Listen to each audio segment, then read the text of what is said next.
Calendar में लगातार संशोधन होते गए। फिर इसमें 13वां संशोधन किया। 13वां संशोधन काम का है। देखो सारे संशोधन 13 संशोधन हुए उनमें से वो काम की नहीं करी, 13वां संशोधन काम कर रहा। 13वां जो संशोधन हुआ, 13वां संशोधन इस कैलेंडर में 13वां संशोधन किया पोप ग्रेगरी ने। किसने किया? पोप ग्रेगरी ने। पोप ग्रेगरी ने इसमें 13वां संशोधन किया।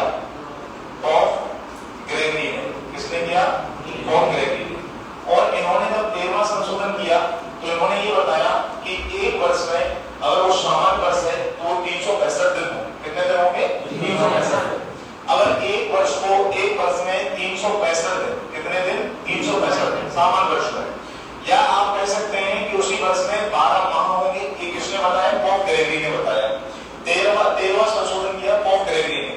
और इन्होंने एक वैज्ञानिक गणना के आधार पर उस कैलेंडर में सामान्य वर्ष और लीप वर्ष की, जो लीप वर्ष है ना, जो आपका हो रही है, मतलब 4 साल के बाद जो आता है, जिसमें फरवरी 29 दिन का होता है, तो उसकी भी गणना इन्होंने की और इन्होंने इसकी व्याख्या की और बताया। जब इनके द्वारा ये जो कैलेंडर जो पोप ग्रेगरी ने संशोधन किया और इनके द्वारा जो बनाए गए कैलेंडर जो विख्यात हुआ, वो ग्रेगोरियन कैलेंडर के नाम से विख्यात हुआ। किस नाम से हुआ? ग्रेगोरियन कैलेंडर के नाम से विख्यात हुआ। ग्रेगोरियन कैलेंडर के नाम से विख्यात हुआ, विश्व विख्यात हुआ। सब जगह ये ग्रेगोरियन कैलेंडर चला। जब फिर भारत की बात आती है तो भारत में 22 मार्च 1957 को, 22 मार्च 1957 में, अगर अपने भारत की बात करें तो 22 मार्च 1957 में भारत के प्रथम प्रधानमंत्री पंडित जवाहरलाल नेहरू जी के आग्रह पर सरकारी कामकाज हेतु ग्रेगोरियन कैलेंडर को उपयुक्त मानकर राष्ट्रीय कैलेंडर के रूप में स्वीकार किया गया। किसको? ग्रेगोरियन कैलेंडर को। तो अपने भारत में कब माना गया इसको? यहाँ पर 22 मार्च 1957 को। किसके? भारत के प्रथम प्रधानमंत्री पंडित जवाहरलाल नेहरू जी के आग्रह पर। ठीक है ना? तो नेहरू जी के आग्रह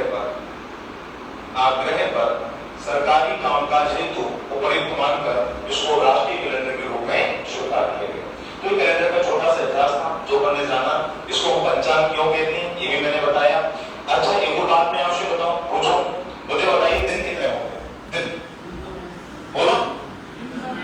365, 366। एक प्रश्न आया था ऐसा, सर आपको प्रश्न ही बता दो, या आपको तो ज्यादा समझ आएगा। प्रश्न था, दिनों की संख्या होती है, दिनों की संख्या होती है, और पहला ऑप्शन था 365 दिन, बी था 366, सी था 7 और डी था 9। मतलब इनमें से कोई नहीं। बताइए क्या उत्तर लगाएंगे उसमें? बेटा अब एक और था इसमें ऑप्शन में। अगर इसमें ऐसा कर दूं कि 365 व 366 आंसर लगाएंगे? बिल्कुल गलत। बेटा दिनों की संख्या केवल 7 ही होती है। कितनी होती है? 7 दिन के अलावा 8वां दिन नहीं होता है। अगर 7 दिन के बाद तो दिन सीधा रिपीट होता है और वो दिन रिपीट हो जाता है, सप्ताह 7 दिन का होता है। तो ध्यान रखना, दिनों की संख्या 7 ही होती है और सप्ताह का प्रथम दिन रविवार होता है। ये भी याद रखना, सप्ताह का प्रथम दिन सोमवार नहीं होता है, सप्ताह का प्रथम दिन रविवार होता है। ध्यान रखना। और सप्ताह का अंतिम दिन बोलो शनिवार, ये भी ध्यान रखना। यहाँ पर दिनों की संख्या कितनी होती? 7। तो सप्ताह का प्रथम दिन, सप्ताह का प्रथम दिन क्या होगा? रविवार होगा। और अंतिम दिन शनिवार होगा। क्या होगा? शनिवार। देखो एक बात मैं आपको बताऊं, अंतिम दिन क्या होगा? शनिवार। कैलेंडर को इसलिए पढ़ना जरूरी नहीं है कि परीक्षा में आता है। कैलेंडर को इसलिए पढ़ना भी जरूरी है कि आपको सामान्य जानकारी बहुत जरूरी है। अगर आपसे किसी ने पूछ लिया कि आज अगर सोमवार है तो बताइए 25 तारीख को कौन सा दिन होगा? जैसे मान के चलो, आज मान के चलो 2 तारीख है। आपको पता है कि आज 2 तारीख है, 2 सितंबर है, 2 सितंबर 2024 चल रहा है।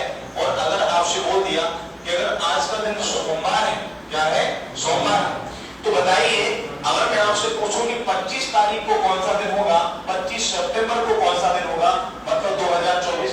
तो ये सामान्य सी जानकारी है, ये चीजें आपके दैनिक जीवन में काम आती हैं, वो आती ही नहीं आती। अब तो बैठो में लोगों कैलेंडर निकालने दो तब बताएंगे। तो ये ऐसी बात नहीं, आपको ऐसे प्रश्नों को बड़ी आसानी से सहजता से आप कर सकते हैं अगर आपने थोड़ा बहुत कैलेंडर पढ़ा है तो कैसे? अगर आपको 2 सितंबर 2024 को सोमवार दिया है और आपको 25 सितंबर 2024 को बताना है, तो मैं चाहूं तो तुम्हें इसको इतने कठिन तरीके से बता सकता हूं, तो उत्तर तो वही आएगा, लेकिन कठिन तरीका भी होता है और एक सामान्य सी बात होती है कि कठिन नहीं, बहुत आसान। कैसे बताओ? आप मुझे एक बात बताओ, दिनों की संख्या कितनी है? 7। जब 7 ही दिन है तो 7 दिन का मतलब जानते हैं, 7 दिन का समूह सप्ताह कहलाता है। 7 दिन के बाद दिन रिपीट होता है। अगर हम तुमसे 7 दिन बाद फिर क्लास होगी तो इसका मतलब ये है कि पुनः फिर 7 दिन के बाद मतलब सोमवार को ही क्लास लगेगी। किधर गए? तो सीधी सी बात है, आपने कहा एक बच्चा क्या करेगा, 25 में से 2 गया और कितना बचा है? 23। अब ये 23 बचा है और इस 23 को आप 7 से भाग दीजिएगा तो 7 या 21, बोलो कितना हुआ?